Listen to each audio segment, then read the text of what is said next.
அனைவருக்கும் வணக்கம். நான் உங்கள் டாக்டர் ஷகுல் ராமானுஜ முகுந்தன். எங்கே நம்ம விருந்து சாப்பிட போனாலும் கடைசியாக நம்ம சாப்பிட்றது தயிர் சாதமாக தான் இருக்கும்.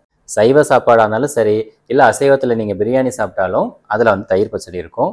தயிர் சாப்பிட்றதுனால நம்ம உடம்புக்கு எக்கச்சக்க நன்மைகள் இருக்குது. இந்த வீடியோவில் நான் தினமும் தயிர் சாப்பிட்றதுனால நம்ம உடம்புக்கு ஏற்படக்கூடிய முக்கியமான 5 நன்மைகள் பற்றி பேச போகிறேன். ஃபஸ்ட்டு பெனிஃபிட் என்ன அப்படின்னு பார்த்தீங்கன்னா, நம்மளுடைய ஜீரண மண்டலம் சிறப்பாக வேலை செய்யும். தயிர் ஒரு ப்ரோபயோட்டிக், அது நம்ம எல்லாருக்குமே தெரியும். தயிரில் நம்ம குடலுக்கு தேவையான நல்ல பாக்டீரியாக்கள் நிறையவே இருக்குது. அதை ரெகுலராக நம்ம சாப்பிடும்போது நம்மளுடைய குடலில் நல்ல பாக்டீரியாக்கள் அளவு அதிகமாகும், செரிமானம் இம்ப்ரூவ் ஆகும். அது மட்டும் இல்லாமல் நிறைய பேர்த்துக்கு சாப்பிட்டதுக்கப்புறம் உடனே மோஷன் போகும், இல்லை வயிறு உபசமாக இருக்கிறது, வாயு தொல்லை, இந்த மாதிரியான பிரச்சனைகள் இருக்கிறவங்களுக்கும் தயிர் ரெகுலராக சாப்பிடும்போது அவங்களுக்கு அந்த சிம்டம்ஸ் எல்லாமே கண்ட்ரோல் ஆகும். இந்த ஐபிஎஸ் மாதிரியான ப்ராப்ளம் இருக்கிறவங்க தினமும் உங்களோட உணவில் தயிர் சேர்த்துட்டு வரும்போது உங்களுடைய சிம்டம்ஸ் இம்ப்ரூவ் ஆகிறத நீங்களே ஃபீல் பண்ணுவீங்க. ரெண்டாவது பெனிஃபிட், நம்மளுடைய எலும்புகள் உறுதியாகும். தயிரில் பார்த்தீங்கன்னா கால்சியம் நிறையா இருக்குது, விட்டமின் டி இருக்குது. ரெண்டுமே நம்மளுடைய மஸ்குலோஸ்கெலிட்டல் சிஸ்டம் நல்லா ஸ்ட்ராங்காக இருக்கிறதுக்கு ஹெல்ப் பண்ணும்.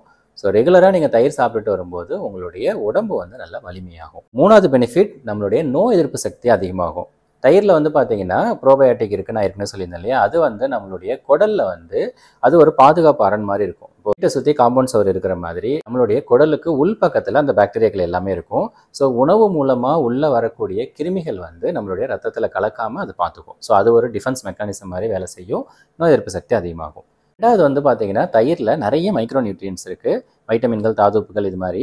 இது எல்லாமே நம்மளுடைய இம்யூன் சிஸ்டம் ப்ராப்பராக ஃபங்க்ஷன் ஆகிறதுக்கு ஹெல்ப் பண்ணும். ஒட்டுமொத்தமாக நம்மளுடைய நோய் எதிர்ப்பு சக்தி அதிகமாகிறதுக்கு தயிர் ஹெல்ப் பண்ணும். நாலாவது பெனிஃபிட், இதயத்துக்கு ரொம்பவே நல்லது. சில ஸ்டடீஸில் தயிர் ரெகுலராக சாப்பிட்டுட்டு வரும்போது நம்ம உடம்புல எல்டிஎல் அப்படின்னு சொல்லக்கூடிய அந்த கெட்ட கொலஸ்ட்ரால் குறையுது, ஹெச்டிஎல் சொல்லக்கூடிய நல்ல கொலஸ்ட்ரால் அதிகமாகுது அப்படின்னு சொல்லி கண்டுபிடிச்சிருக்காங்க. அது நம்மளுடைய இதயத்தில் அந்த ரத்த குழாய்களில் கொழுப்பு படிதலை கண்ட்ரோல் பண்ணும், மாரடைப்பு வராமல் இதயத்தை பாதுகாக்கும். 5வது பெனிஃபிட், நீங்கள் வெயிட் லாஸ் பண்ணுறீங்க அப்படின்னா கண்டிப்பாக தயிர் எடுத்துக்கணும். தயிர் சாப்பிடும்போது தான் நம்ம சாப்பிட்டு முடிச்ச ஃபீலே நமக்கு கிடைக்கும். அதனால தான் நம்ம கல்யாணத்துக்கு போகும்போது சாம்பார், வத்த குழம்பு, ரசம்லாம் சாப்பிட்டு கடைசியில் தயிர் சாதம் சாப்பிடும்போது நமக்கு ஃபில்லான மாதிரி ஒரு ஃபீல். ஏன்னா தயிரில் இருக்கிற அந்த ஃபேட் நமக்கு ஒரு ஃபில்னஸ் கொடுக்கும். நம்மளுடைய ஸ்டொமக் போதும் அப்படின்னு நினைக்க வைக்கும்.